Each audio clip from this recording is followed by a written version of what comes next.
이게 다 뭐야? 해명해봐. 새벽 3시였습니다. 야근을 끝내고 주차장에 들어선 그 순간 제 눈은 한 곳에서 멈췄습니다. 아내의 차였습니다. 시동은 꺼져 있는데 실내등만 켜져 있었죠. 아이들은 자고 있을 시간이고 아내도 집에 있어야 했습니다. 가까이 다가가 창문을 들여다봤을 때 운전석 위에 놓인 스마트폰 하나가 보였습니다. 아내 것이 아닌 폰. 잠금 화면엔 낯선 남자의 얼굴이 찍힌 프로필 사진. 그제야 제 속에서 이상한 감정이 올라오기 시작했습니다. 불안, 의심, 그리고 공포. 그때 갑자기 그 폰이 울렸습니다. 검게 잠겨있던 화면에 뜬 문구, 여보, 도착했어? 저는 반사적으로 숨을 멈췄습니다. 여보? 누구에게? 왜 새벽 3시에? 그리고 왜 아내 차 안에서? 통화가 끊기자마자 메시지가 연달아 왔습니다. 사진 보냈어, 문은 열려있어, 조심해. 그때 차 바닥에 떨어진 영수증 하나가 보였죠. 그 영수증엔 주소, 시간, 이름, 그리고 제가 모르는 상품명이 적혀 있었습니다. 저는 그걸 줍고 그대로 집으로 뛰었습니다. 하지만 거기서부터 시작이었습니다. 그날 이후 아내는 매일 밤 사라졌고 저는 매일 새벽 무언가를 보게 되었습니다. 그리고 그 두 번째 휴대폰은 아직도 제 책상 서랍 안에 있습니다. 영상을 시청하시기에 앞서 구독과 좋아요, 알림 설정 부탁드립니다. 영상 제작에 큰 힘이 됩니다. 감사합니다. 저는 올해 56입니다. 회사에서 중간관리직으로 일한 지 20년이 넘었죠. 평범한 삶이었습니다. 아침에 출근하고 저녁에 퇴근하고 주말엔 가족과 시간을 보내는 그런 삶이요. 아내와는 결혼한 지 28년째입니다. 대학 동기였어요. 졸업하고 1년 만에 결혼했죠. 그때는 둘 다 젊었고 세상이 우리 것인 줄 알았습니다. 첫째 딸이 태어나고 3년 뒤 둘째 아들이 왔습니다. 평범하지만 행복한 가정이었어요. 물론 모든 부부가 그렇듯 저희도 크고 작은 다툼은 있었습니다. 경제적인 문제, 육아 방식의 차이, 시댁과 처가의 갈등. 하지만 그때마다 저희는 대화로 풀었고 시간이 지나면 자연스럽게 해결됐습니다. 적어도 저는 그렇게 믿었습니다. 그런데 언제부터였을까요? 아내가 조금씩 달라지기 시작한 게 정확히 말하면 작년 가을쯤부터였던 것 같습니다. 처음엔 작은 변화였습니다. 머리 스타일을 바꾸고 옷차림에 신경을 쓰기 시작했어요. 저는 그저 좋은 변화라고 생각했습니다. 중년 여성이 자기 관리를 하는 건 당연한 일 아닙니까? 오히려 응원했죠. 요즘 예뻐 보인다. 그렇게 말하면 아내는 살짝 미소를 짓곤 했습니다. 하지만 그 미소가 점점 어색해지고 있다는 걸 그땐 몰랐습니다. 그 다음은 휴대폰이었습니다. 예전에 아내는 휴대폰을 아무렇게나 놓고 다녔어요. 식탁 위에, 소파 위에, 때론 화장실 세면대 위에도. 하지만 어느 순간부터 항상 손에 들고 다니기 시작했습니다. 화장실에 갈 때도, 빨래를 널 때도, 심지어 잠잘 때도 베개 밑에 넣어두었죠. 왜 요즘 폰을 그렇게 끼고 다녀? 물어봤더니 아내는 대수롭지 않게 대답했습니다.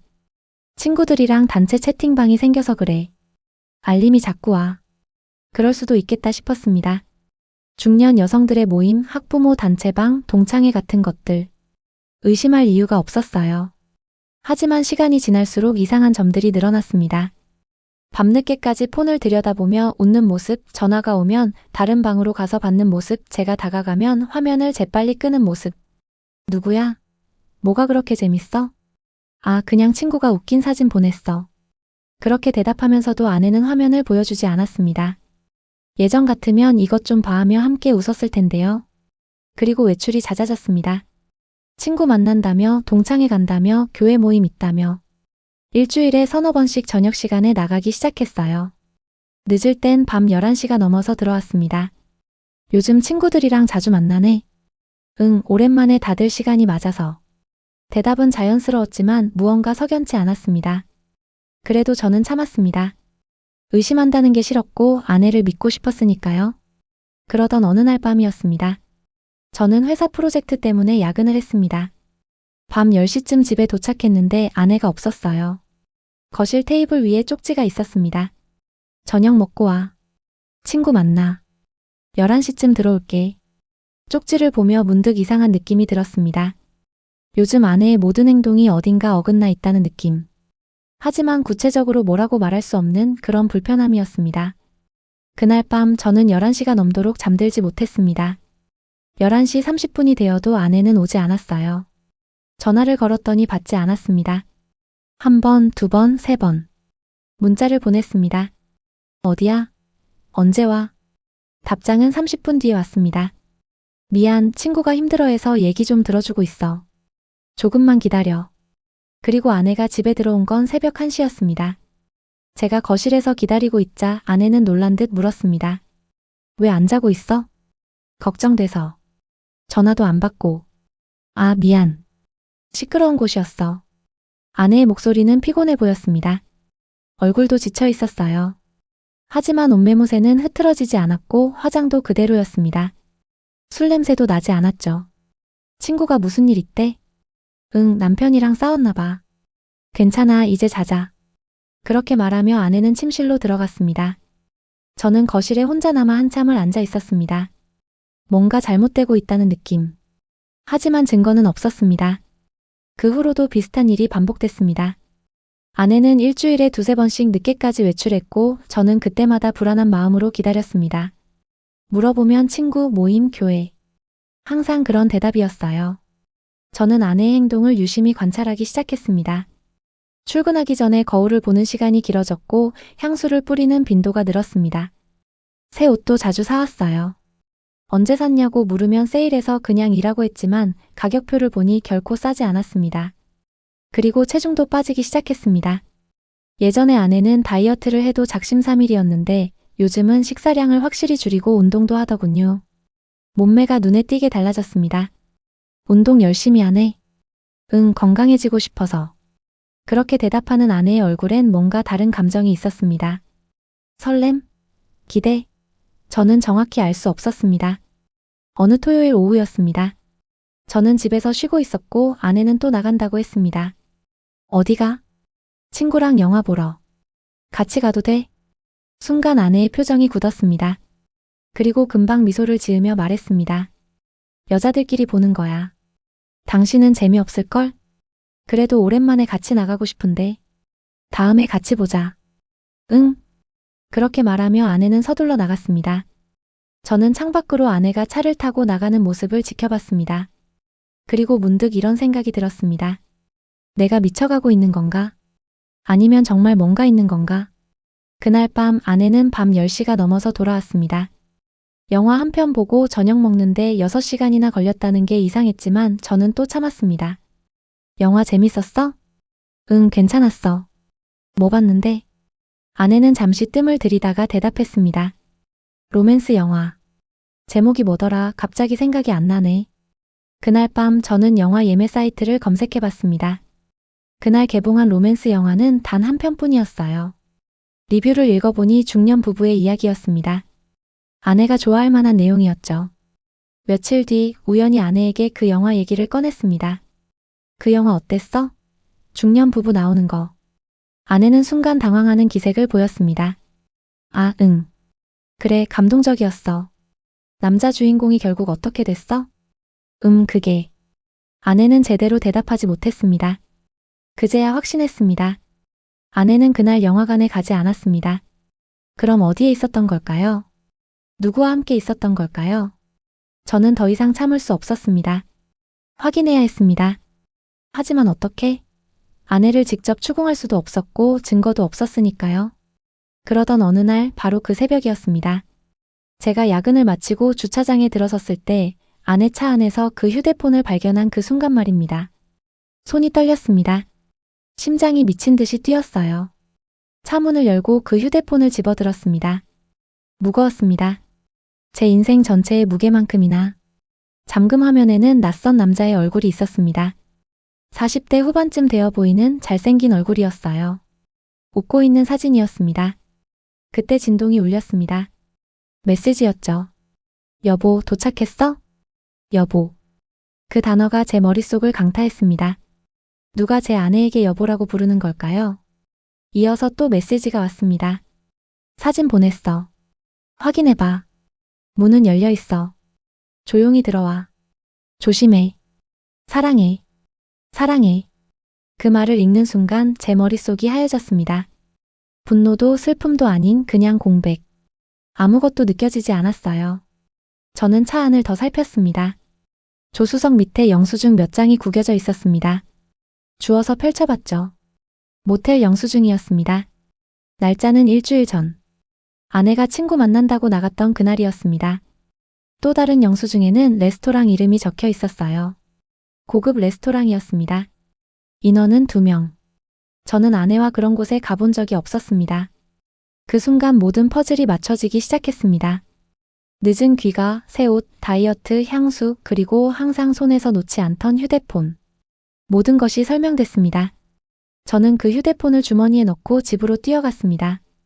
현관문을 열고 들어서는데 거실에 불이 켜져 있었습니다. 아내가 소파에 앉아 있었어요. 깜짝 놀란 표정으로 저를 쳐다봤습니다. 왜 이렇게 늦었어? 무슨 일 있어? 저는 대답하지 않았습니다.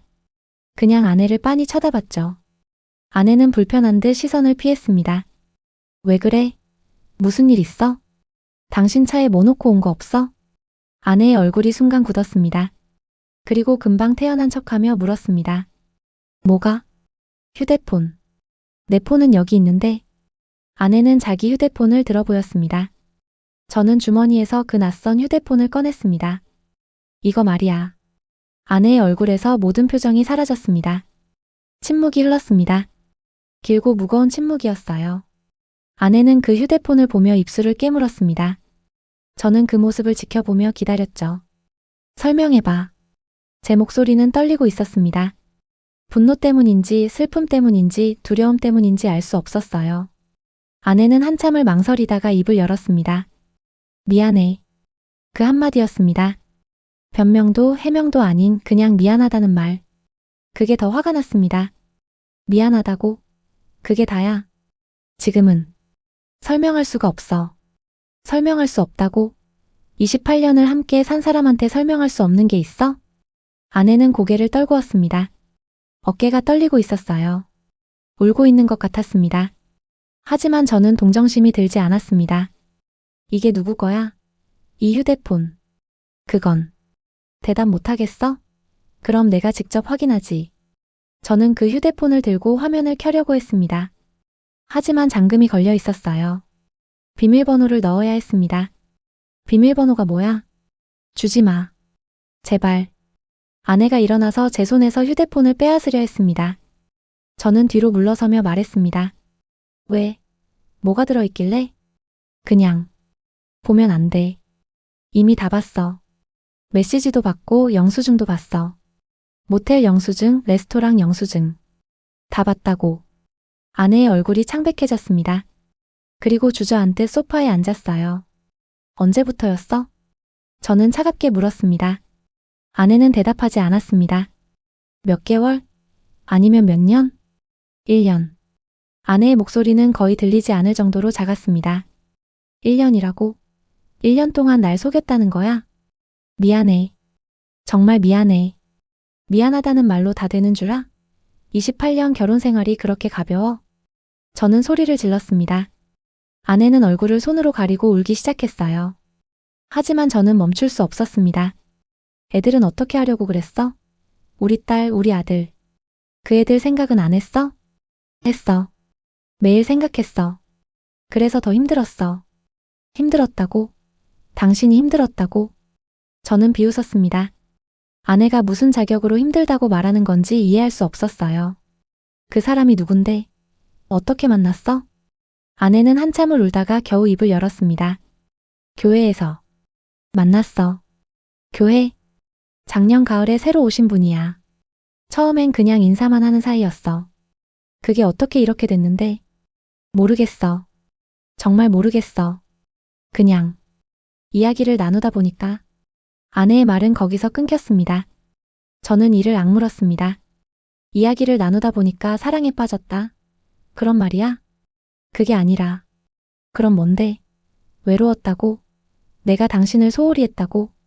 아내는 대답하지 않았습니다. 그 침묵이 오히려 긍정의 의미처럼 느껴졌습니다. 그래, 내가 잘못했어. 야근도 많이 하고 주말에도 골프 치러 가고. 당신한테 소홀했지. 하지만 그게 이런 짓을 할 이유가 돼? 짓이라고 하지 마. 그럼 뭐라고 해? 사랑? 로맨스? 저는 냉소적으로 웃었습니다. 아내는 고개를 들지 못했어요. 그날 밤 저는 한숨도 자지 못했습니다. 아내는 안방에서, 저는 거실 소파에서 밤을 보냈죠. 머릿속이 복잡했습니다. 분노, 배신감, 슬픔, 허무함. 온갖 감정이 뒤섞여 있었어요. 새벽이 되어서야 저는 그 휴대폰을 다시 꺼내 들었습니다. 비밀번호를 알아내야 했어요. 여러 번 시도했지만 실패했습니다. 생일도 아니고 결혼기념일도 아니었죠. 그때 문득 떠오른 숫자가 있었습니다. 아내가 최근에 자주 쓰는 숫자. 운동할 때 락커 번호로 쓴다고 했던 숫자였어요. 화면이 열렸습니다. 심장이 쿵쿵 뛰었어요. 떨리는 손으로 메신저 앱을 열었습니다. 대화 목록이 나타났습니다. 맨 위에 여보라는 이름으로 저장된 대화방이 있었어요. 클릭했습니다.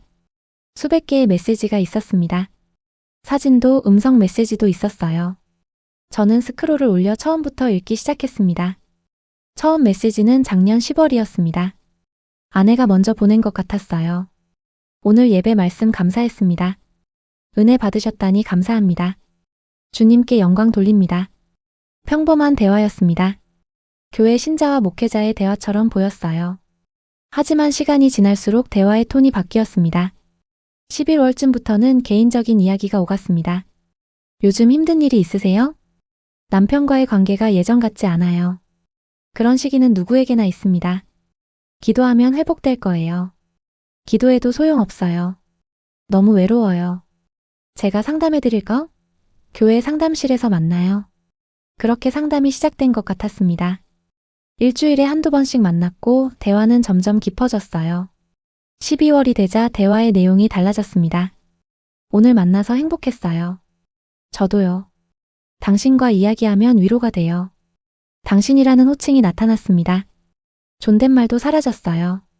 이러면 안 되는 거 알아요. 하지만 어쩔 수가 없어요. 나도 마찬가지야. 당신을 생각하면 마음이 편해져. 우리 어떻게 해야 할까요? 모르겠어. 하지만 당신을 포기할 순 없어. 올해 1월부터는 본격적인 연애 대화였습니다. 보고 싶어. 나도. 언제 볼 수 있어? 이번 주 금요일. 남편 야근한대. 좋아. 어디서 만나? 그리고 장소가 정해졌습니다. 모텔이었어요. 사진도 있었습니다. 둘이 함께 찍은 사진들. 손을 잡은 사진, 포옹한 사진, 키스하는 사진. 저는 토할 것 같았습니다. 휴대폰을 던져버리고 싶었어요. 하지만 계속 읽었습니다. 알아야 했으니까요. 최근 대화는 더 노골적이었습니다. 오늘 밤에 올 수 있어? 남편이 집에 있어. 내일은 어때? 내일도 보고 싶지만 참을게. 사랑해. 나도 사랑해. 사랑해. 그 말이 계속 나왔습니다.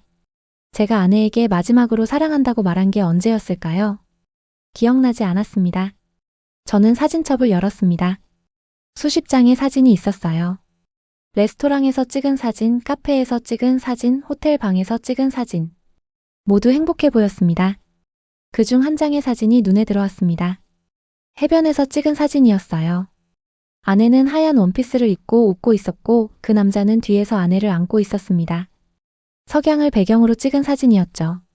저는 그 사진을 보며 무너졌습니다. 아내의 그런 표정을 본 적이 있었나요? 저와 함께 있을 때 저렇게 행복해 보인 적이 있었나요? 답은 아니었습니다. 적어도 최근 10년간은 없었어요. 저는 통화 기록도 확인했습니다. 거의 매일 전화했더군요. 짧게는 10분, 길게는 1시간 넘게. 대부분 밤 시간이었습니다. 제가 잠든 후 아내는 화장실이나 베란다로 가서 그와 통화했던 거예요. 음성 메시지도 들어봤습니다. 아내의 목소리였습니다. 여보, 오늘 정말 고마웠어. 당신 덕분에 웃을 수 있었어. 여보. 그 단어가 칼처럼 제 가슴을 찔렀습니다. 남자의 음성 메시지도 있었습니다. 당신을 만나서 내 인생이 달라졌어. 당신 없이는 못 살 것 같아. 저는 모든 걸 다 확인했습니다. 1년치의 기록을, 그들의 사랑을, 제 아내의 배신을, 동이 트기 시작했습니다. 저는 소파에 앉아 멍하니 창밖을 바라봤어요. 새들이 지저귀고 해가 떠오르고 새로운 하루가 시작되고 있었습니다. 하지만 제게는 모든 게 끝난 것 같았어요. 아내가 방에서 나왔습니다. 눈이 퉁퉁 부어 있었어요. 저를 보더니 조심스럽게 다가왔습니다. 못 잤어? 저는 대답하지 않았습니다. 그냥 그 휴대폰을 들어보였죠. 다 봤어. 처음부터 끝까지. 아내의 얼굴이 하얘졌습니다. 미안해. 정말 미안해. 미안하다는 말 그만해. 이제 그만 듣고 싶어. 저는 자리에서 일어났습니다. 아내가 제 팔을 잡았어요. 어디가? 회사. 출근해야지. 오늘 출근할 수 있어? 그 상태로? 할 수 있어. 익숙하잖아. 아무렇지 않은 척하는 거. 저는 아내의 손을 뿌리치고 현관으로 향했습니다. 신발을 신으며 말했습니다. 그 사람한테 연락하지 마. 내가 다 지켜볼 거니까. 응. 그리고 이혼 각오해. 더 이상 당신과 살 수 없어. 저는 문을 닫고 나왔습니다. 계단을 내려가는데 다리에 힘이 풀렸어요.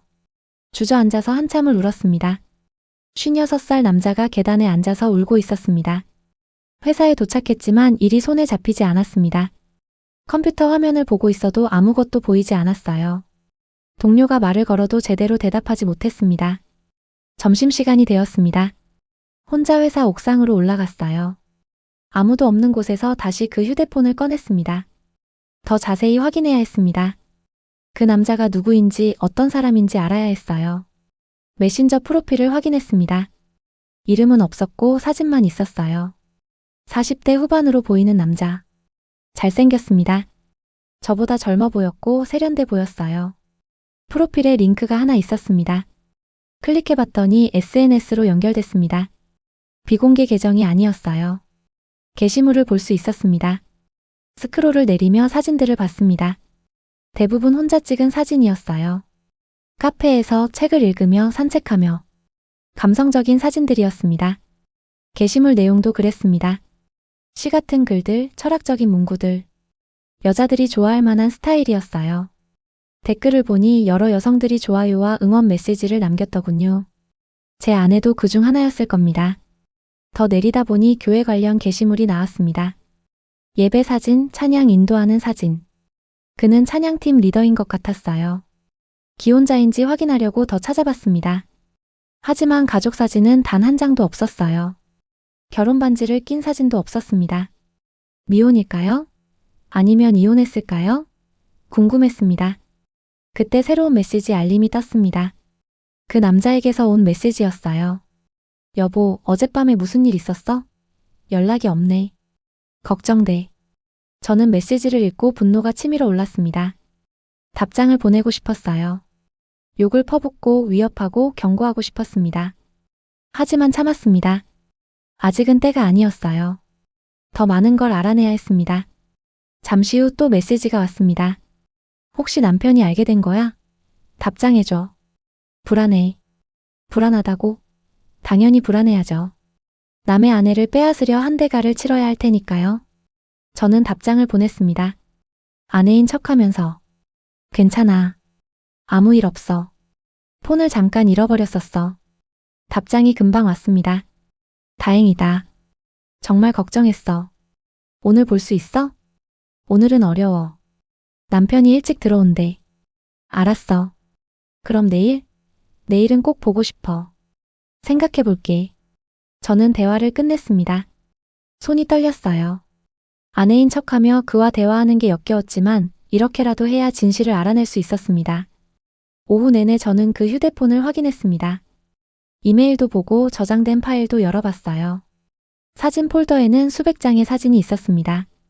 대부분 그 남자와의 사진이었지만 이상한 사진들도 있었어요. 어떤 문서를 찍은 사진들이었습니다. 가까이 보니 계약서 같았어요. 하지만 흐릿해서 제대로 읽을 수 없었습니다. 또 다른 사진에는 큰 돈다발이 찍혀 있었습니다. 얼마나 되는지 알 수 없었지만 상당한 액수로 보였어요. 이게 뭘까요? 단순한 불륜 관계가 아닌 걸까요?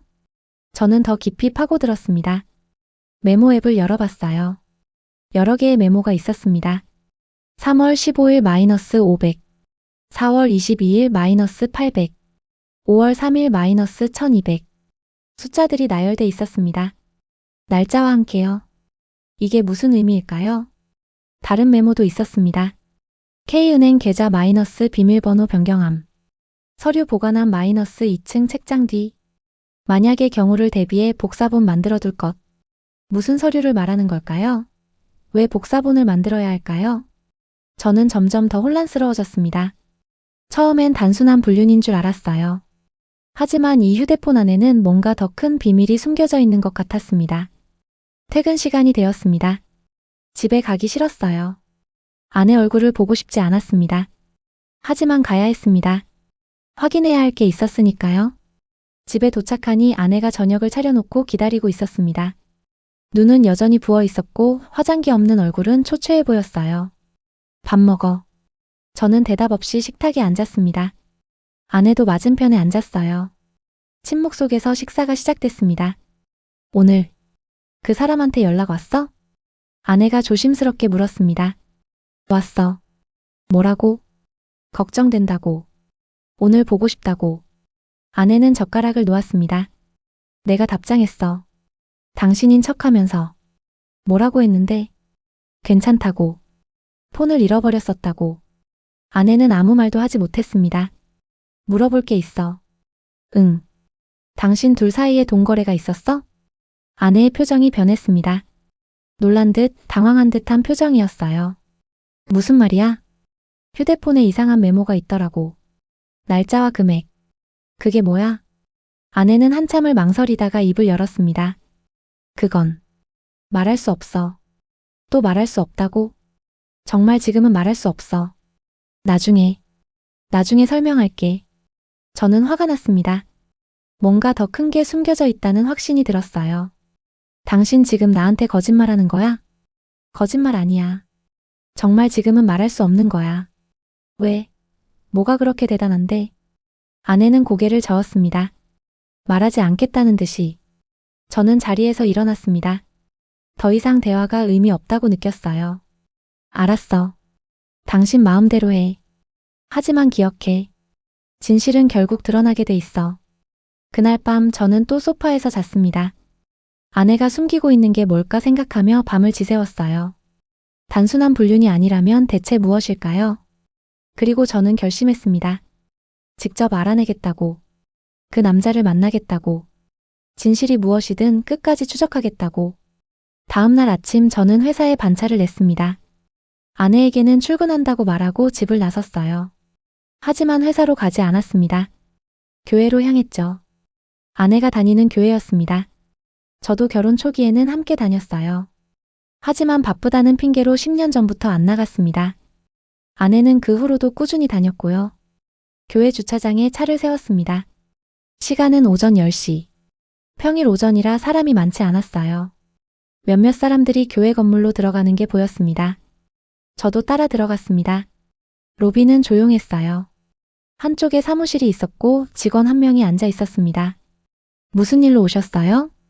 젊은 여자 직원이 밝게 웃으며 물었습니다. 찬양팀 리더 찾아왔는데요. 아, 선생님 말씀이시죠? 지금 연습실에 계실 거예요. 2층으로 올라가시면 됩니다. 저는 고개를 끄덕이고 계단을 올랐습니다. 심장이 빠르게 뛰었어요. 곧 그 남자를 만나게 되는 겁니다. 2층 복도를 걷는데 피아노 소리가 들렸습니다. 찬양 소리도 함께요. 소리가 나는 쪽으로 걸어갔습니다. 문틈으로 안을 들여다봤습니다. 한 남자가 피아노를 치며 노래하고 있었어요. 바로 그 남자였습니다. 휴대폰 사진에서 봤던 그 얼굴. 저는 문을 열고 들어갔습니다. 남자가 연주를 멈추고 저를 쳐다봤어요. 안녕하세요. 무슨 일이세요? 친절한 목소리였습니다. 미소도 지고 있었어요. 전혀 경계하지 않는 모습이었습니다. 당신이 찬양팀 리더입니까? 네, 맞습니다. 처음 뵙는 것 같은데요? 처음이죠. 하지만 당신에 대해선 잘 알고 있습니다. 남자의 표정이 약간 굳었습니다. 뭔가 느낀 것 같았어요. 저를 아신다고요? 네. 아주 잘 알죠. 제 아내를 통해서요. 남자의 얼굴이 하얗게 변했습니다. 자리에서 일어서며 말을 더듬었어요. 혹시 그러시면 제 아내 아시죠? 1년 동안 만나셨잖아요. 저는 변명하지 마세요. 다 알고 있으니까. 휴대폰도 받고 메시지도 다 읽었어요. 남자는 뒤로 물러섰습니다. 당황한 기색이 역력했어요. 죄송합니다. 정말 죄송합니다. 죄송하다고요? 그게 다입니까? 저는 한 걸음 다가갔습니다. 남자는 더 뒤로 물러섰어요. 제가 잘못했습니다. 변명의 여지가 없습니다. 왜 그랬습니까? 왜 남의 아내를 건드렸어요? 그건 사랑했다고 말하지 마세요. 그딴 말 듣고 싶지 않으니까. 남자는 고개를 숙였습니다. 한참을 그렇게 서 있다가 입을 열었어요. 처음엔 정말 상담만 하려고 했습니다. 그분이 힘들어 하시는 것 같아서. 상담이 어떻게 침대까지 갔습니까? 죄송합니다. 죄송하다는 말 그만하세요. 이제 듣기 싫으니까. 묻고 싶은 게 있습니다. 네, 말씀하세요. 당신 기혼자입니까? 남자는 잠시 망설이다가 대답했습니다. 이혼했습니다. 3년 전에. 자녀는요? 딸 하나 있습니다. 전 처가 키우고 있어요. 저는 비웃었습니다. 이혼한 남자가 다른 사람 가정을 파괴하고 있었던 겁니다. 그래서 더 죄책감 없었던 건가요? 어차피 혼자니까, 외로우니까 남의 아내라도 상관없었던 거죠? 아닙니다. 그게 아니라. 그럼 뭡니까? 진심이었다고? 사랑이었다고? 남자는 대답하지 못했습니다. 물어볼 게 더 있습니다. 제 아내한테 돈을 받았습니까? 남자의 표정이 변했습니다. 이번엔 놀라움과 두려움이 섞인 표정이었어요. 그건 무슨 말씀이신지. 휴대폰에 메모가 있더군요. 날짜와 금액. 그게 뭡니까? 그건 말씀드릴 수 없습니다. 또 말할 수 없다? 내 아내도 똑같은 말을 하던데요. 대체 뭘 숨기는 겁니까? 남자는 입을 다물었습니다. 말하지 않겠다는 듯이요. 저는 화가 머리끝까지 치밀었습니다. 주먹을 쥐었어요. 당장 그 남자를 때리고 싶었습니다. 하지만 참았습니다. 폭력은 제가 원하는 답을 주지 못할 테니까요. 좋습니다. 말 안 하겠다면 할 수 없죠. 하지만 경고합니다. 다시는 제 아내한테 연락하지 마세요. 만나지도 말고요. 알겠습니다. 만약 다시 연락한다면 그땐 가만 안 둡니다. 교회에도 알릴 거고 당신 주변 사람들한테도 다 알릴 겁니다. 목회자가 신도의 아내와 불륜을 저질렀다고요. 남자의 얼굴이 더욱 창백해졌습니다. 제발 그러지 마세요. 교회만큼은. 그럼 약속하세요. 다시는 제 아내한테 연락하지 않겠다고. 약속합니다. 저는 더 이상 할 말이 없었습니다. 돌아서서 나가려는데 남자가 불렀어요. 저기요. 뭡니까? 정말 죄송합니다. 그리고 그분을 용서해 주세요. 모든 건 제 잘못입니다. 저는 대답하지 않았습니다. 그냥 문을 닫고 나왔어요. 복도를 걸으며 온몸이 떨렸습니다. 분노 때문인지 슬픔 때문인지 알 수 없었어요. 계단을 내려가는데 다리에 힘이 풀렸습니다. 1층 로비에서 잠시 앉아 숨을 고르고 밖으로 나왔습니다. 주차장으로 걸어가는데 누군가 저를 불렀어요. 저기요, 혹시 아까 2층에 올라가신 분 아니세요? 돌아보니 사무실에 있던 그 여자 직원이었습니다. 네, 그런데요? 혹시 선생님이랑 무슨 일 있으셨어요? 제가 볼 때 안색이 안 좋으셔서. 아니요, 괜찮습니다. 그래도 걱정돼서요. 혹시 선생님한테 무슨 문제라도? 그 말에 저는 멈춰섰습니다. 문득 이 직원에게 물어보고 싶은 게 생겼어요. 저기 실례지만 여쭤봐도 될까요? 네, 말씀하세요. 저 선생님 여기서 오래 일하셨나요? 작년 가을에 오셨어요. 그러니까 한 1년 좀 넘었네요. 평판은 어떻습니까? 여자 직원은 잠시 망설이다가 조심스럽게 말했습니다. 찬양 인도는 정말 잘하세요. 사람들이 다 좋아하고요. 그런데요? 가끔 신도분들이랑 너무 가까이 지내시는 것 같아요.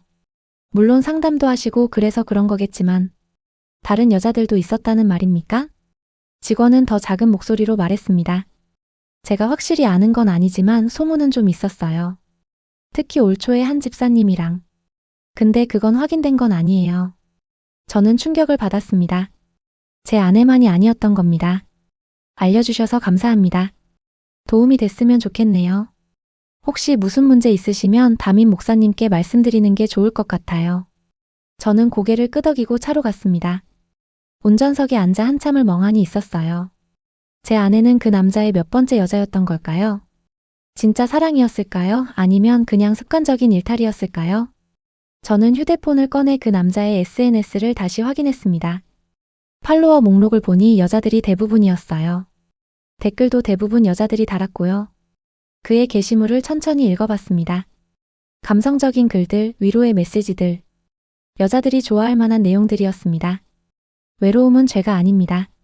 누구나 위로받을 권리가 있습니다. 당신은 충분히 사랑받을 자격이 있습니다. 혼자라고 느껴질 때 제가 옆에 있겠습니다. 이런 글들을 보며 얼마나 많은 여자들이 흔들렸을까요? 제 아내처럼요. 저는 엔진을 걸고 집으로 향했습니다. 아내와 제대로 대화해야 했어요. 더 이상 피할 수 없었습니다. 집에 도착하니 아내가 거실에 앉아 있었습니다. 제가 들어서자 놀란 듯 일어섰어요. 왜 이렇게 일찍 왔어? 그 남자 만나고 왔어. 아내의 얼굴이 굳었습니다. 뭐라고? 교회 가서 직접 만났어. 경고했고. 미쳤어? 왜 그런 짓을? 내가 미쳤다고? 당신이 1년 동안 한 짓은 뭔데? 아내는 할 말을 잃었습니다. 그 남자 당신만 만난 게 아니더라. 다른 여자들도 있었어. 그게 무슨? 교회 직원한테 들었어. 소문이 있었대. 당신 전에도 다른 여자가 있었다고. 아내는 그 자리에 주저앉았습니다. 거짓말이야. 그럴 리 없어. 왜 거짓말이야? 증거도 있어. 그 사람 SNS 봤어? 여자들이 얼마나 많이 달라붙는지 알아? 아니야. 그 사람은 그런 사람이 아니야. 저는 웃음이 나왔습니다. 이 상황에서도 아내는 그 남자를 믿고 있었어요. 아직도 정신 못 차렸어? 당신 이용당한 거야. 그 사람한테 당신은 여러 여자 중 하나일 뿐이야. 아니야. 우린 진심이었어. 아내가 소리쳤습니다.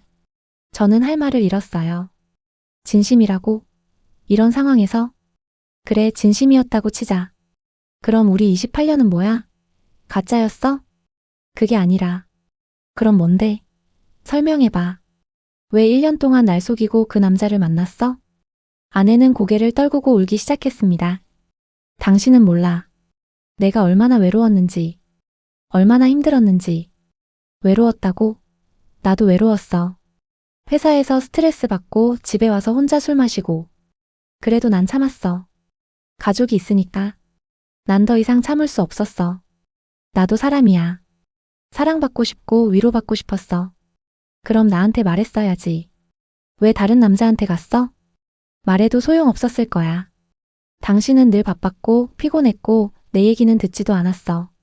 저는 할 말이 없었습니다. 사실이었으니까요. 저는 정말 아내의 말을 제대로 들어준 적이 없었습니다. 그래, 내가 잘못했어. 당신한테 소홀했고 무관심했어. 하지만 그게 불륜을 정당화할 수 있어? 정당화하는 게 아니야. 단지 이해해달라는 거야. 이해? 어떻게 이해해? 내 아내가 다른 남자랑 자고 사랑한다고 말하고 모텔에서 사진 찍는 걸 어떻게 이해해? 아내는 얼굴을 가리고 더 크게 울었습니다. 저도 눈물이 났습니다. 분노와 슬픔이 뒤섞인 눈물이었어요. 물어볼 게 있어. 마지막으로. 뭔데? 그 남자한테 돈 준 거 그게 뭐야? 휴대폰에 메모 있던 거. 아내는 고개를 들었습니다. 눈물 범벅이 된 얼굴로 저를 쳐다봤어요. 그건 정말 말할 수 없어. 왜? 뭐가 그렇게 대단한데? 협박이라도 당한 거야? 아니면 뭔가 불법적인 거야? 아니야. 그런 게 아니야. 그럼 뭔데? 대체 뭘 숨기는 거야? 아내는 한참을 망설이다가 입을 열었습니다. 약속해줘. 내가 말하면 침착하게 들어줄 거라고. 말해봐. 들어줄게. 아내는 깊은 숨을 쉬었습니다. 그리고 떨리는 목소리로 말했습니다. 그 돈은 치료비야. 치료비? 응. 그 사람이 병이 있어. 심각한 병. 저는 어이가 없었습니다. 병이 있다고 해서 돈을 준 겁니까? 무슨 병인데? 암이야. 췌장암. 저는 할 말을 잃었습니다. 췌장암이라면 심각한 병입니다. 완치가 어려운 병이죠. 그래서 치료비를 당신이 댄 거야? 그 사람한테 가족이 없어.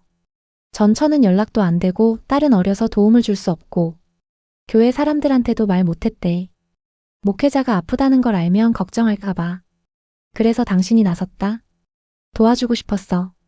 사랑하는 사람이 아파하는데 가만히 있을 수 없었어. 저는 복잡한 감정이 들었습니다. 한편으론 아내가 이용당한 것 같았고 다른 한편으론 정말 그 남자를 사랑했다는 게 느껴졌어요. 얼마나 줬어? 지금까지. 3천만 원쯤. 저는 깜짝 놀랐습니다. 3천만 원이라니. 그 돈 어디서 났어? 내 적금 깼어. 그리고 친정에서 받은 돈도 있었고. 미쳤어? 그 돈이 얼마나 중요한 돈인데. 사람 목숨이 더 중요하잖아. 저는 어처구니가 없었습니다. 자기 남편도 아닌 남자한테 3천만 원을 준 겁니다. 증거라도 있어? 정말 그 돈이 치료비로 쓰였다는? 아내는 망설이다가 고개를 저었습니다. 영수증 같은 건 못 받았어. 그냥 믿었어. 믿었다고? 어떻게 그렇게 순진할 수가 있어? 순진한 게 아니야. 사랑하니까 믿은 거야. 저는 고개를 저었습니다.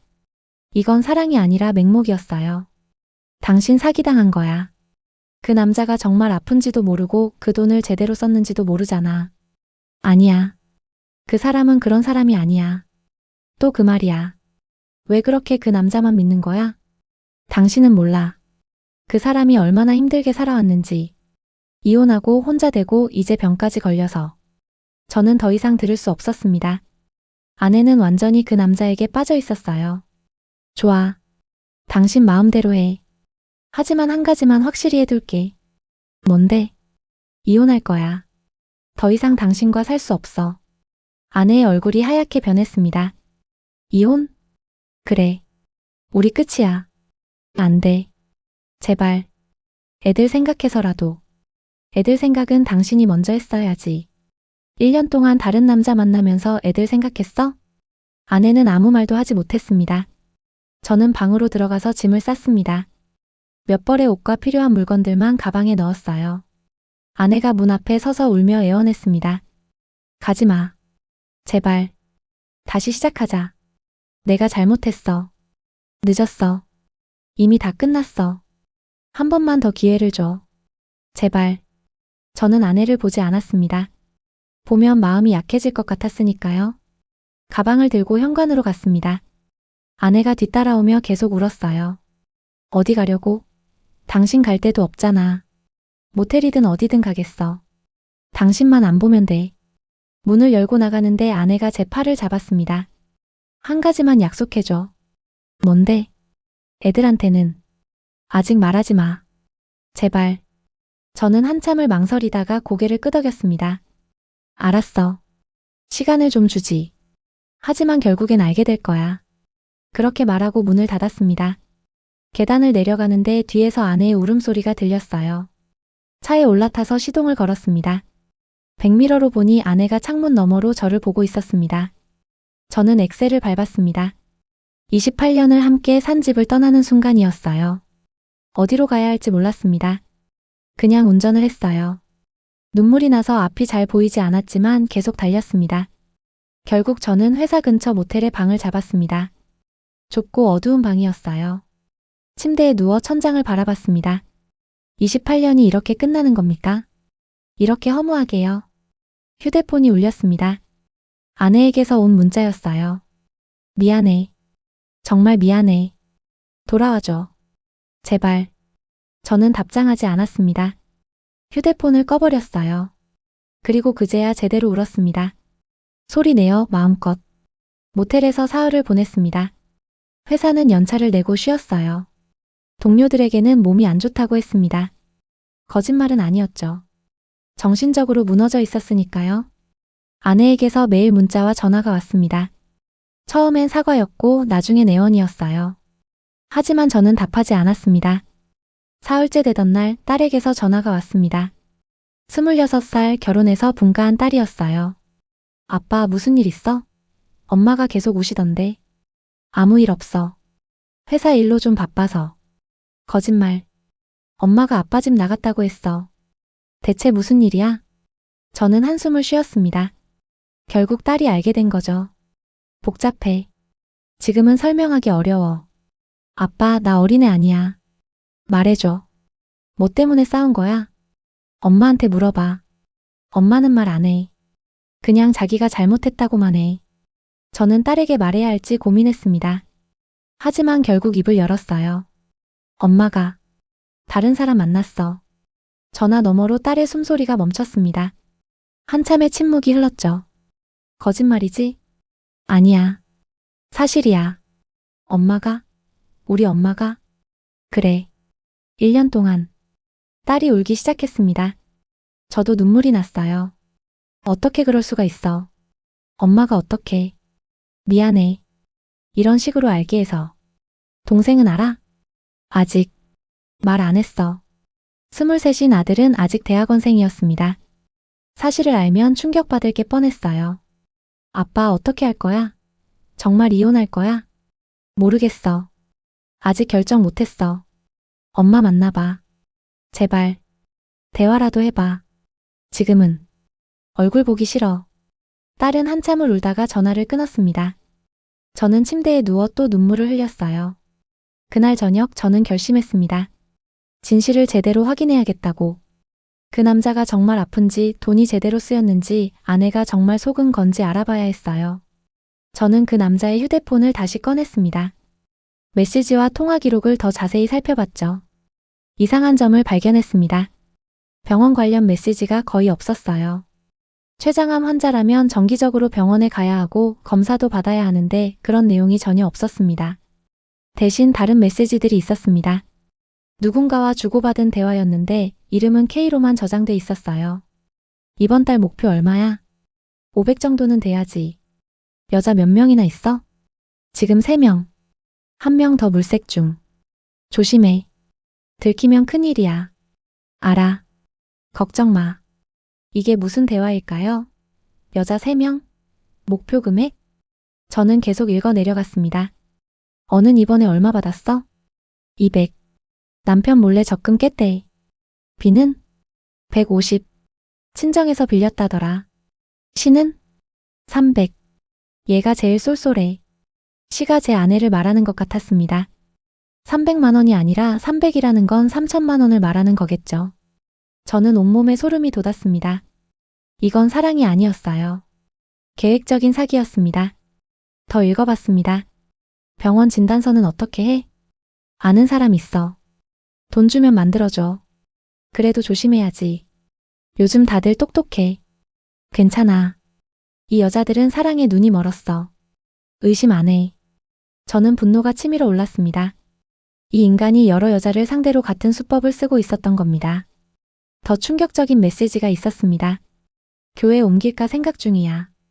왜? 거기 괜찮잖아. 너무 오래 있으면 의심받아. 적당히 돈 벌면 다른 교회로.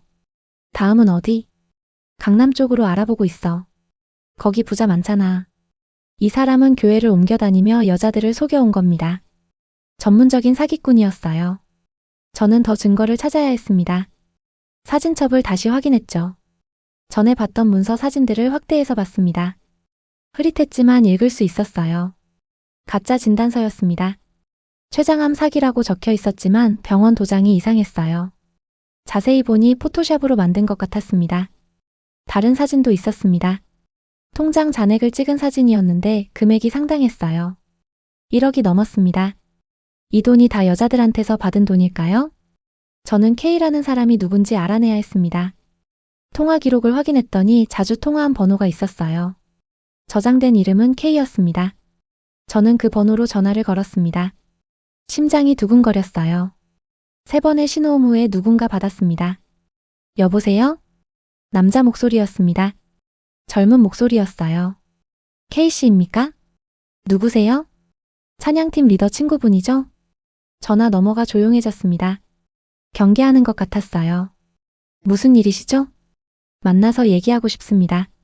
아는 것들이 좀 있어요. 무슨 말씀인지. 휴대폰 메시지 다 봤습니다. A, B, C. 목표 금액. 가짜 진단서. 다요. 긴 침묵이 흘렀습니다. 어디서 만나요? 목소리가 달라졌습니다. 긴장한 목소리였어요. 당신이 정하세요. 내일 오후 3시. 강변공원 벤치. 아시죠? 알겠습니다. 전화가 끊겼습니다. 저는 떨리는 손으로 휴대폰을 내려놓았어요. 다음 날 저는 약속 장소로 갔습니다. 강변공원은 한적했어요. 몇몇 사람들이 산책하고 있었지만 대부분 비어 있었습니다. 벤치에 앉아 기다렸습니다. 오후 3시가 되자 한 남자가 다가왔어요. 30대 중반으로 보이는 남자였습니다. 전화하신 분이세요? 그렇습니다. 남자는 제 옆에 앉았습니다. 긴장한 표정이었어요. 대체 어떻게 그 휴대폰을? 제 아내 차에 있었습니다. 제 아내가 시입니까? 남자는 고개를 끄덕였습니다. 죄송합니다. 죄송하다는 말은 그만하세요. 이미 지겹게 들었으니까. 진실만 말해주세요. 남자는 한숨을 쉬었습니다. 뭘 알고 싶으신데요? 전부요. 처음부터 끝까지. 어떻게 시작됐고 몇 명이나 속였고 얼마나 받았는지. 남자는 잠시 망설이다가 입을 열었습니다. 제 친구. 그러니까 그 찬양팀 리더요. 걔는 원래 이런 일을 하는 사람입니다. 이런 일이요? 외로운 중년 여성들을 타깃으로 사기를 치는 거죠. 로맨스 스캠이라고 하나요? 교회를 이용해서요? 네. 교회만큼 좋은 곳이 없다고 하더라고요. 사람들이 경계심이 낮고 특히 중년 여성들이 많으니까. 저는 이를 악물었습니다. 계속하세요. 처음엔 친절하게 다가갑니다. 상담해주고 위로해주고. 그러다가 점점 가까워지죠. 개인적인 얘기도 하고 만남도 늘리고. 그리고 어느 정도 관계가 형성되면 자기 사정을 얘기합니다. 아프다고 돈이 없다고. 그럼 여자들이 알아서 돈을 갖다 바치죠. 몇 명이나 그렇게 속였습니까? 남자는 잠시 생각하더니 대답했습니다.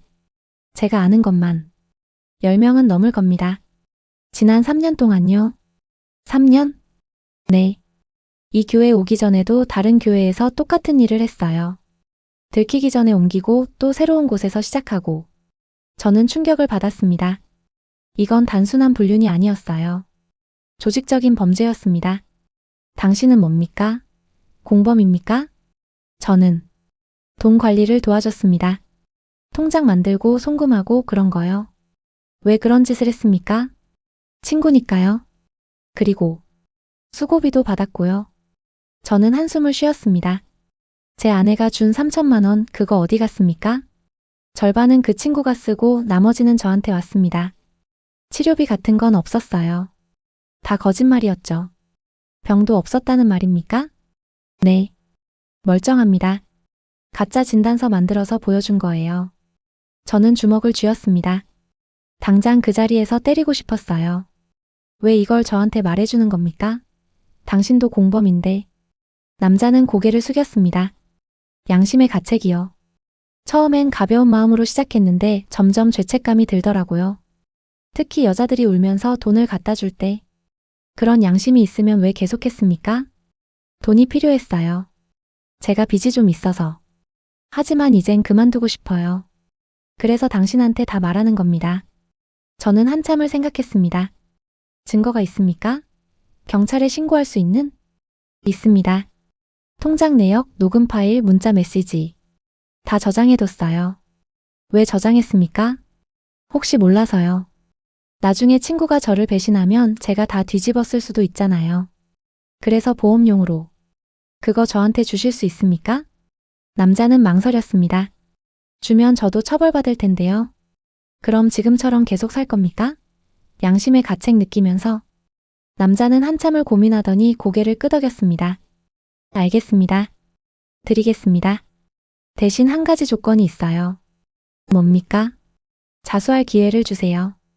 경찰에 신고하기 전에 제가 먼저 자수하게요. 그럼 형량이 좀 줄어들 거라고 들었어요. 저는 고개를 끄덕였습니다. 좋습니다. 일주일 드리겠습니다. 그 안에 자수하세요. 감사합니다. 남자는 가방에서 USB를 꺼냈습니다. 여기 다 들어있습니다. 통장 사본, 녹취록, 문자 메시지 캡처. 다른 피해자들 정보도 있어요. 저는 USB를 받았습니다. 무거웠어요. 여러 사람의 인생이 담긴 무게였습니다.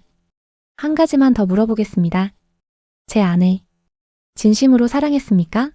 아니면 그것도 연기였습니까? 남자는 잠시 생각하더니 대답했습니다. 글쎄요. 제가 보기엔 그 친구는 아무도 사랑하지 않는 것 같았어요. 그냥 돈만 사랑하죠. 저는 마음이 아팠습니다. 아내가 얼마나 철저히 이용당했는지 알게 됐으니까요. 그럼 저는 이만 가보겠습니다. 일주일 후에 자수하겠습니다. 남자는 일어서서 떠났습니다. 저는 벤치에 혼자 앉아 USB를 쥐고 있었어요. 이제 어떻게 해야 할까요? 경찰에 신고해야 할까요? 아내한테 진실을 말해야 할까요? 저는 모텔로 돌아와 노트북으로 USB 내용을 확인했습니다. 파일이 수십 개 있었어요. 엑셀 파일에는 피해자 명단과 금액이 정리돼 있었습니다. 모두 11명이었습니다. 총 피해 금액은 2억 3천만 원. 제 아내가 준 3천만 원은 그중 일부였던 거죠. 녹음 파일도 들어봤습니다. 그 남자가 여자들에게 사랑한다고 속삭이는 소리, 돈이 필요하다고 애원하는 소리. 모두 녹음돼 있었습니다. 문자 메시지도 있었어요. 여러 여자들과 주고받은 똑같은 패턴의 메시지들. 복사해서 붙여넣기 한 것처럼 비슷했습니다.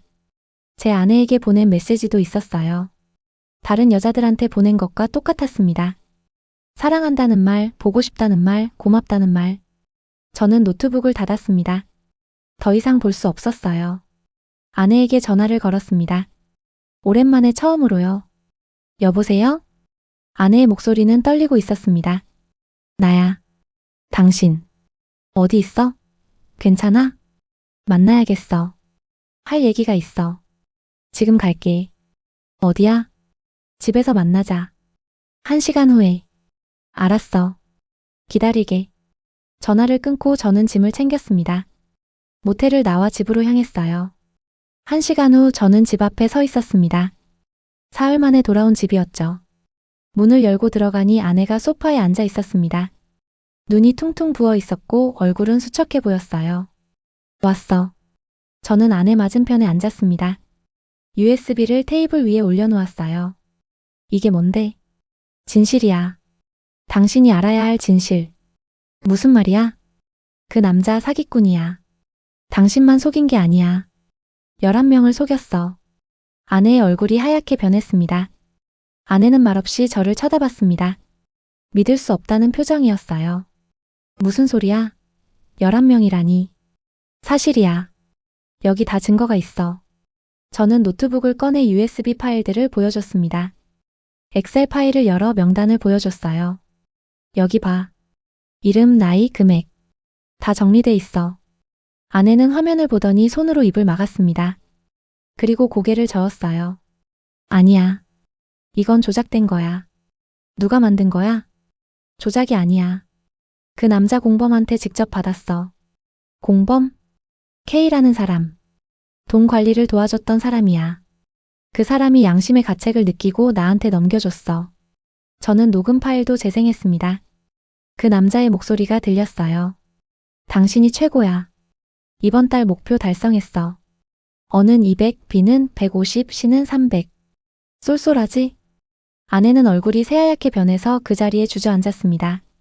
C가 당신이야. 3천만 원. 안 돼. 그럴 리 없어. 믿고 싶지 않겠지. 하지만 사실이야. 당신은 이용당한 거야. 처음부터 끝까지. 저는 문자 메시지 캡처도 보여줬습니다. 여기 봐. 이건 당신한테 보낸 메시지야. 사랑한다고, 보고 싶다고. 응. 이건 다른 여자한테 보낸 메시지야. 똑같아. 단어 하나까지 똑같아. 복사해서 보낸 거야. 아내는 두 메시지를 비교해봤습니다. 정말 똑같았어요. 날짜만 다를 뿐이었죠. 이럴 수가. 아내의 목소리는 떨리고 있었습니다. 췌장암도 거짓말이야. 가짜 진단서를 만들어서 보여준 거야. 그 사람 멀쩡해. 저는 가짜 진단서 사진도 보여줬습니다. 이것 봐. 포토샵으로 만든 거야. 병원 도장도 가짜고. 아내는 화면을 보다가 고개를 떨구었습니다. 어깨가 떨리기 시작했어요. 1년 동안 나를 속였다는 거야? 그래. 당신뿐만이 아니야. 11명을 똑같은 방법으로 속였어. 사랑한다고 했어. 나 없이는 못 산다고 했어. 다 거짓말이었어. 돈만 필요했던 거야. 아내는 소리내어 울기 시작했습니다. 온몸을 떨며 울었어요. 저는 그 모습을 보며 복잡한 감정이 들었습니다. 한편으로는 동정심이 들었고 다른 한편으로는 화가 났어요. 어떻게 그렇게 쉽게 속을 수 있었는지. 당신. 나를 비웃고 있겠지. 아내가 눈물을 닦으며 말했습니다. 비웃지 않아. 거짓말. 나를 한심하게 생각하겠지. 이렇게 바보같이 속은 거. 바보 같다고 생각해. 솔직히. 하지만 비웃진 않아. 아내는 고개를 들어 저를 봤습니다. 왜 비웃지 않아? 나를 배신하고 돈까지 갖다 바친 나를. 당신도 피해자니까. 그 인간한테 이용당한 피해자야. 아내는 다시 울기 시작했습니다. 저는 자리에서 일어나 물 한 잔을 가져다 줬어요. 아내는 떨리는 손으로 물을 받아 마셨습니다. 이제 어떻게 할 거야? 아내가 물었습니다. 경찰에 신고해야지. 이건 사기야. 명백한 범죄고. 그럼 내일도 다 알려지는 거야? 그럴 수도 있어. 당신도 피해자 중 한 명이니까. 아내는 고개를 저었습니다. 창피해. 사람들이 알면 뭐라고 하겠어. 바보 같은 여자라고 남편 있으면서 다른 남자한테 속았다고. 그래도 신고해야 해. 다른 피해자들을 위해서라도. 다른 피해자들? 그래. 명단에 있는 사람들. 그 사람들도 당신처럼 속았어. 어쩌면 지금도 속고 있을 수도 있고. 아내는 한참을 생각하더니 고개를 끄덕였습니다. 알았어. 신고하자. 더 이상 다른 사람이 피해보는 건 막아야지. 저는 놀랐습니다. 아내가 그렇게 쉽게 동의할 줄 몰랐어요. 정말? 응. 부끄럽지만 내 잘못을 인정해야지. 그리고 그 인간이 벌을 받게 해야 해. 저는 아내의 손을 잡았습니다. 오랜만에 느끼는 아내의 손이었어요. 고마워. 뭐가 고마워. 당연한걸? 우리는 그날 저녁 경찰서로 갔습니다. USB를 가지고 가서 신고했어요. 담당 형사는 파일들을 확인하더니 심각한 표정을 지었습니다. 이건 조직적인 범죄네요. 로맨스 스캠이라고 하죠. 요즘 이런 사기가 많습니다. 얼마나 걸릴까요? 수사가. 증거가 확실하니까 빠르게 진행될 겁니다. 일주일 안에 체포할 수 있을 거예요. 다른 피해자들도 찾아주실 수 있나요? 물론입니다. 명단에 있는 분들 다 연락해서 진술 받겠습니다. 형사는 아내를 보며 말했습니다. 용기 내주셔서 감사합니다. 신고하기 쉽지 않으셨을 텐데. 아내는 고개를 끄덕였습니다. 집으로 돌아오는 길 차 안은 조용했습니다. 아내가 먼저 입을 열었어요. 미안해. 알아. 정말 미안해. 당신한테, 애들한테, 우리 가족한테. 나도 미안해. 당신은 왜? 소홀했으니까. 당신이 외롭다는 걸 몰랐어. 그래도 내가 한 짓은 변명의 여지가 없어. 알아. 하지만 이제 끝났어. 진실을 알았으니까. 아내는 또 눈물을 흘렸습니다. 집에 도착해서 우리는 오랜만에 함께 식사를 했습니다. 말은 많지 않았지만 예전보다는 편안했어요. 식사 후 아내가 말했습니다. 애들한테 말해야 할 것 같아. 그래. 딸은 이미 알고 있어. 알아? 응. 사흘 전에 전화해서 물어보더라. 말해줬어. 뭐라고 하던? 울더라. 많이. 아내는 고개를 숙였습니다. 아들한테도 말해야겠어. 같이 말하자. 우리는 아들에게 전화했습니다. 집에 오라고 했죠. 1시간 후 아들이 도착했습니다. 딸도 함께 왔어요. 거실에 모두 모여 앉았습니다. 무거운 분위기였어요. 뭔데요? 무슨 일 있어요? 아들이 물었습니다. 저는 아내를 봤습니다. 아내가 직접 말해야 한다고 생각했어요. 아내는 깊은 숨을 쉬고 입을 열었습니다. 엄마가 잘못을 했어. 무슨 잘못? 다른 사람을 만났어. 1년 동안. 아들의 표정이 굳었습니다. 네. 엄마가 바보같이 속았어. 사기꾼한테. 아내는 울먹이며 모든 걸 설명했습니다. 교회에서 만난 남자 1년간의 관계 3천만 원 그리고 거짓말. 아들은 말없이 듣고 있었습니다. 표정이 점점 굳어졌어요. 다 듣고 나서 아들이 입을 열었습니다. 그래서 이혼하는 거예요? 저와 아내는 서로를 봤습니다. 사실 저는 아직 결정하지 못했어요. 아직 모르겠어. 제가 대답했습니다. 하지만 경찰에는 신고했어. 그 사람 곧 잡힐 거야. 아들은 고개를 끄덕였습니다. 엄마 실망했어요. 미안해. 하지만 그래도 엄마니까. 용서할게요. 시간은 걸리겠지만. 아내는 아들을 안으며 울었습니다. 딸도 함께 안았어요. 저는 그 모습을 보며 복잡한 심경이었습니다. 용서할 수 있을까? 다시 예전처럼 살 수 있을까? 일주일 후 경찰에서 연락이 왔습니다. 그 남자를 체포했다고요. K라는 공범도 약속대로 자수했다고 했습니다. 우리는 경찰서로 가서 추가 진술을 했습니다. 다른 피해자들도 와 있었어요. 11명 중 8명이 신고했다고 했습니다. 나머지는 창피해서 못 온다고 하더군요. 대기실에서 다른 피해자들을 봤습니다. 모두 중년 여성들이었어요. 30대부터 60대까지. 한 분이 아내에게 다가왔습니다. 혹시 신임이세요? 네. 맞습니다. 저는 어예요. 처음 뵙네요. 두 사람은 악수를 했습니다. 어색한 악수였어요. 우리. 참 바보 같죠? 어가 씁쓸하게 웃으며 말했습니다. 네. 정말 바보 같아요. 저도 진짜 사랑인 줄 알았어요. 남편이랑 사이가 안 좋았거든요. 그 사람이 너무 다정했어요. 저도요. 위로가 됐어요. 처음으로 누가 날 이해해준다고 느꼈어요. 다 거짓말이었는데. 두 사람은 함께 눈물을 흘렸습니다. 저는 그 모습을 보며 생각했습니다. 이 여자들은 나쁜 사람들이 아니라는 걸. 그냥 외롭고 힘들고 사랑받고 싶었던 사람들이라는 걸. 조사가 끝나고 집으로 돌아왔습니다. 피곤해? 제가 아내에게 물었습니다. 응. 근데 후련해. 다 털어놓으니까. 이제 재판만 남았네. 그 사람. 많이 벌 받겠지? 당연하지. 2억 넘게 사기쳤는데. 아내는 창밖을 보며 말했습니다. 나. 정말 바보였어. 바보였지. 화나? 화났지. 아직도. 이해해. 당신 입장에서 이해 못할 것 같아. 저는 한참을 생각했습니다. 이해하려고 노력 중이야. 정말? 응. 쉽진 않지만. 아내가 제 손을 잡았습니다. 고마워. 그리고 미안해. 나도 미안해. 당신을 외롭게 만들어서. 이제 어떻게 할까? 우리. 저는 아내의 손을 꽉 잡았습니다. 모르겠어. 솔직히. 근데 한 가지는 확실해. 뭔데? 포기하긴 아직 이르다는 거. 28년이 너무 아까워. 아내는 울기 시작했습니다. 하지만 이번엔 다른 눈물이었어요. 안도의 눈물 같았습니다. 다시 시작할 수 있을까? 시간이 걸리겠지. 근데 해보자. 우리. 응. 해보자.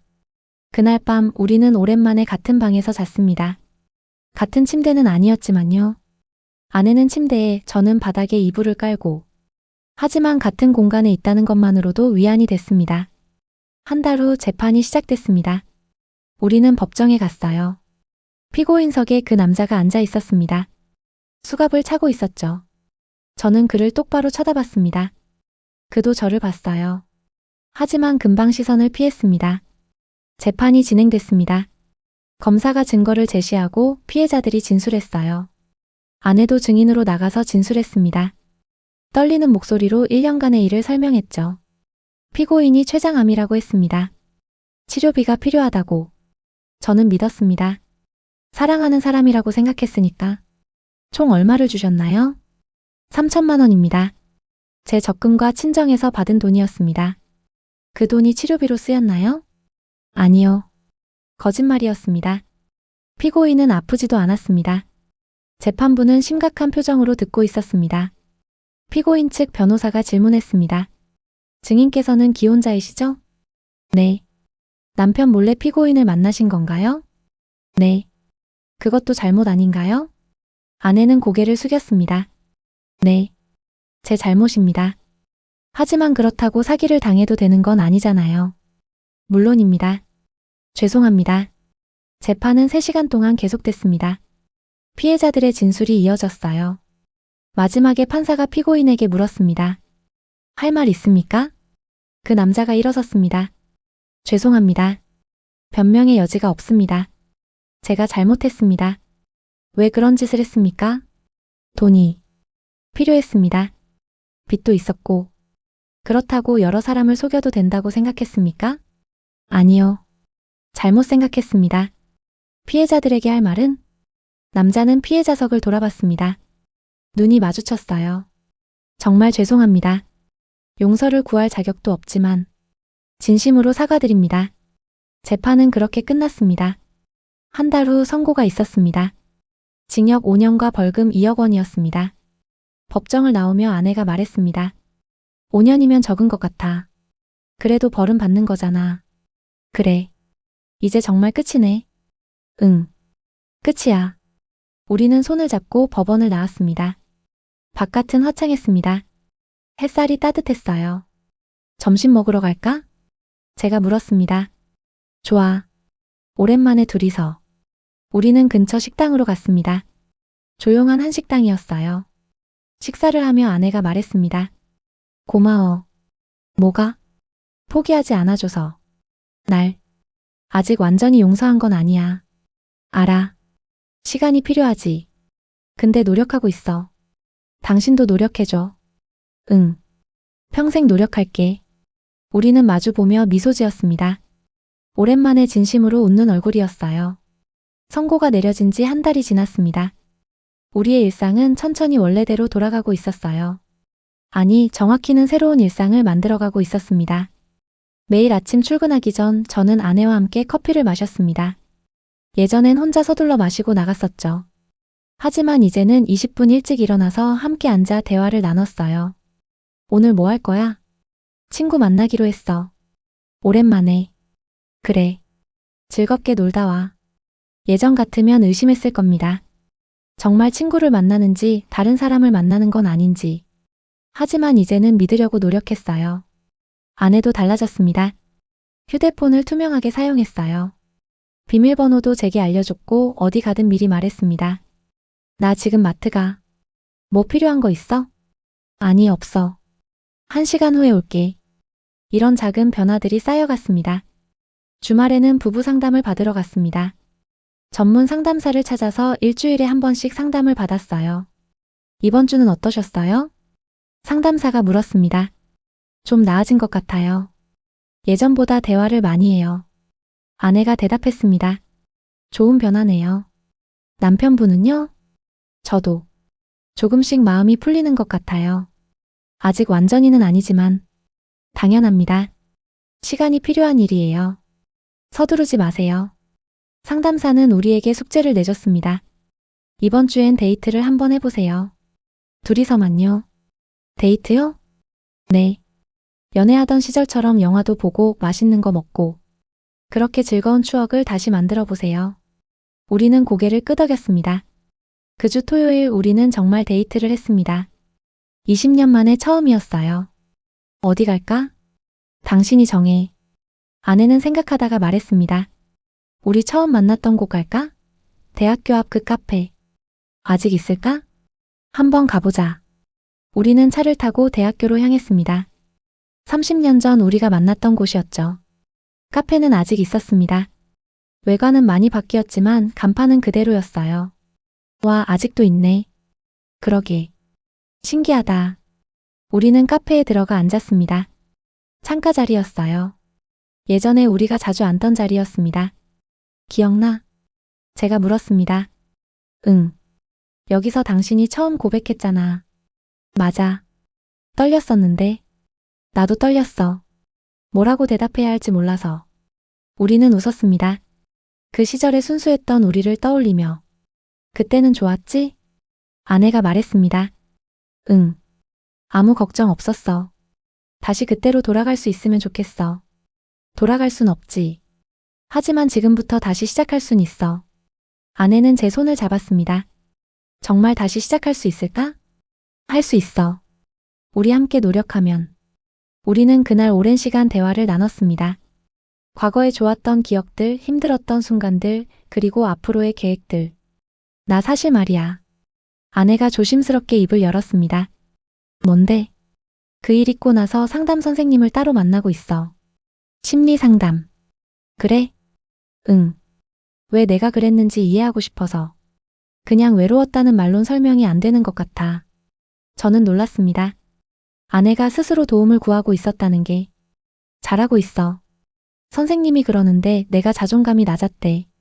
당신한테 인정받지 못한다고 느꼈고 그래서 다른 사람한테 의지하려고 했대. 내 탓이구나. 아니야. 내 문제야. 당신 탓이 아니라 내가 스스로를 사랑하지 못했던 거야. 저는 아내의 말을 듣며 많은 생각이 들었습니다. 저도 아내에게 충분한 사랑을 표현하지 못했다는 것을요. 앞으론 더 잘할게. 당신한테 사랑한다고 자주 말할게. 고마워. 나도 노력할게. 그날 이후로 우리는 매일 밤 자기 전에 서로에게 말했습니다. 사랑해. 처음엔 어색했습니다. 20년 넘게 하지 않던 말이었으니까요. 하지만 점점 자연스러워졌어요. 2달이 지났습니다. 딸이 집에 놀러 왔어요. 엄마, 아빠 요즘 어때? 좋아. 많이 좋아졌어. 다행이다. 걱정 많이 했어. 미안해. 너희한테 걱정 끼쳐서. 딸은 아내를 안았습니다. 괜찮아. 엄마도 사람이잖아. 실수할 수 있지. 내 아빠가 정말 대단한 사람이야. 날 용서해주고 있어. 아빠 항상 엄마 사랑했잖아. 표현을 안 해서 그렇지. 저는 거실에서 그 대화를 듣고 있었습니다. 가슴이 뭉클했어요. 아들도 주말에 왔습니다. 가족이 모두 모였죠. 아빠, 엄마, 저희가 준비한 게 있어요. 뭔데? 딸과 아들이 앨범 한 권을 꺼냈습니다. 우리 가족 사진들 모아서 만들었어요. 앨범을 펼치니 오래된 사진들이 나왔습니다.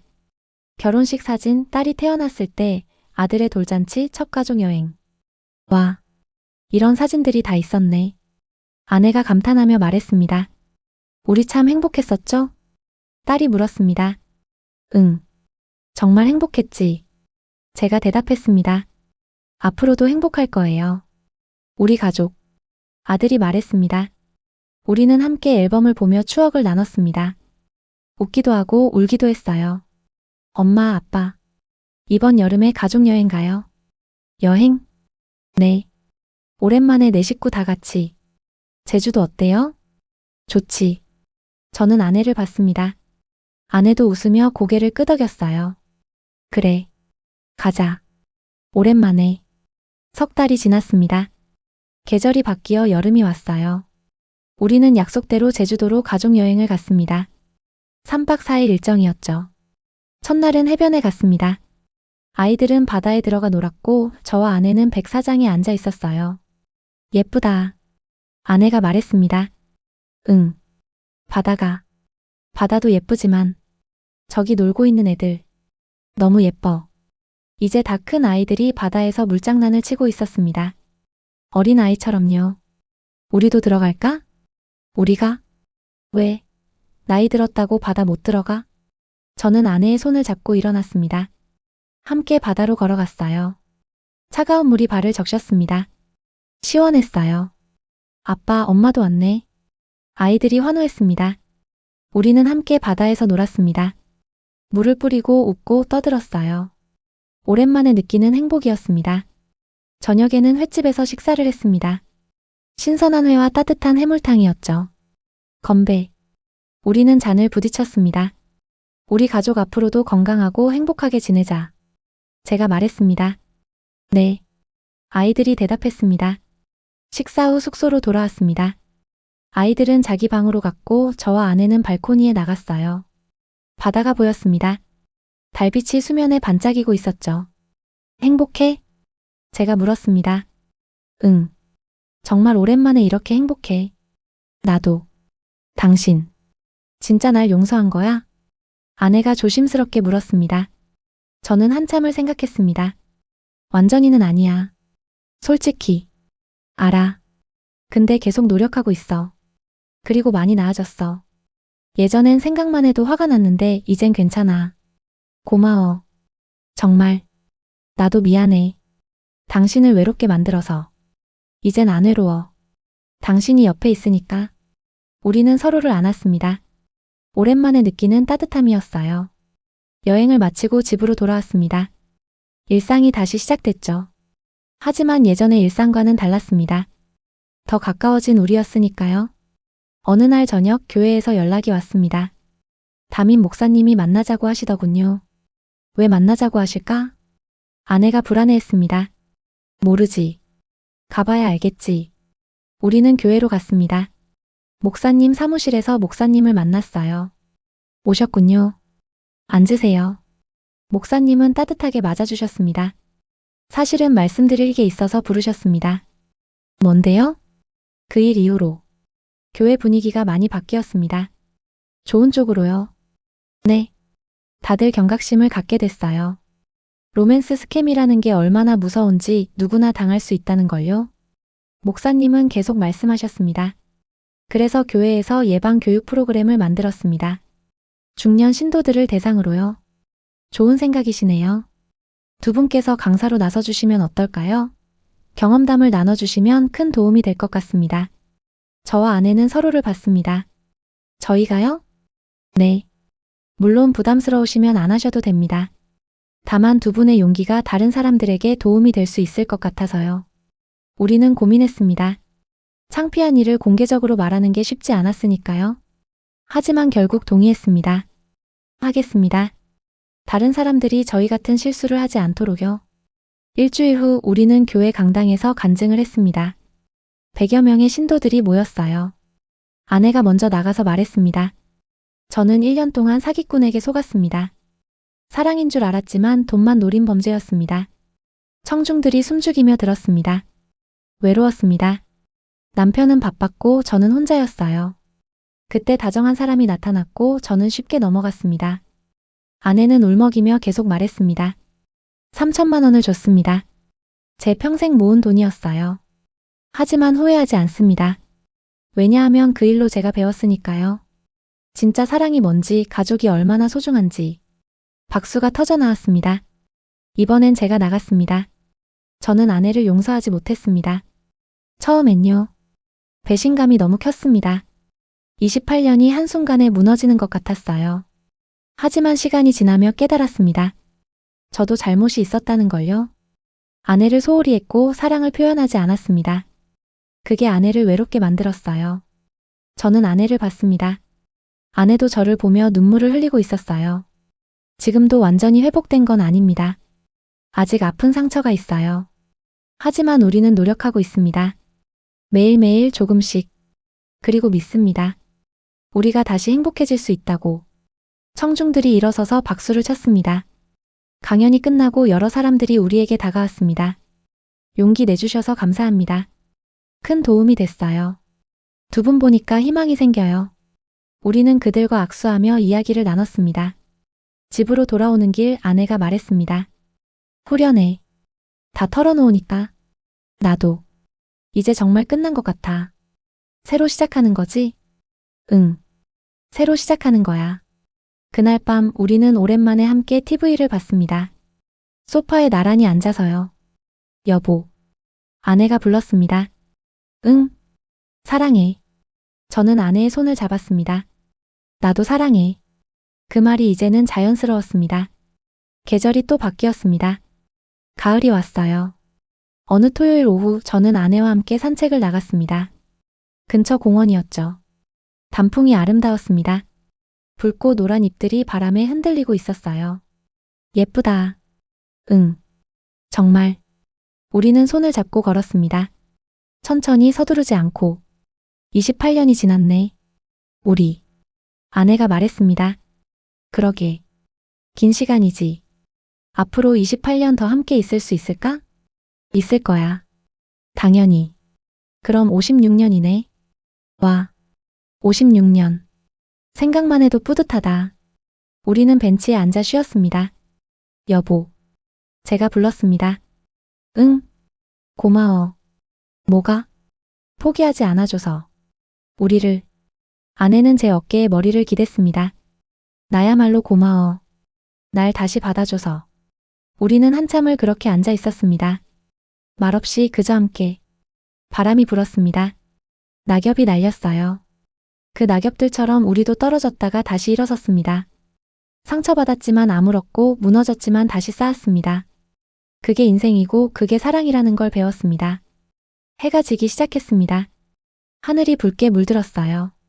집에 갈까? 응. 가자. 우리 집으로. 우리는 일어나서 걸었습니다. 손을 꼭 잡고 함께. 그렇게 우리의 새로운 시작은 계속됐습니다. 사람은 실수합니다. 넘어지고 상처받고 후회합니다. 하지만 그 실수가 끝이 아닙니다. 다시 일어설 수 있는 용기가 있다면요. 용서는 쉽지 않습니다. 시간이 걸리고 노력이 필요합니다. 하지만 불가능하지도 않습니다. 진심이 있다면요. 우리의 이야기는 특별하지 않습니다. 어디서나 일어날 수 있는 일이었죠. 하지만 우리가 선택한 결말은 특별했습니다. 포기하지 않고 다시 시작했으니까요. 당신도 힘든 시간을 보내고 있나요? 포기하고 싶나요? 조금만 더 버텨보세요. 새벽은 가장 어두운 순간 직후에 옵니다. 그리고 기억하세요. 사랑은 한순간이 아니라 매일매일의 선택이라는 것을요.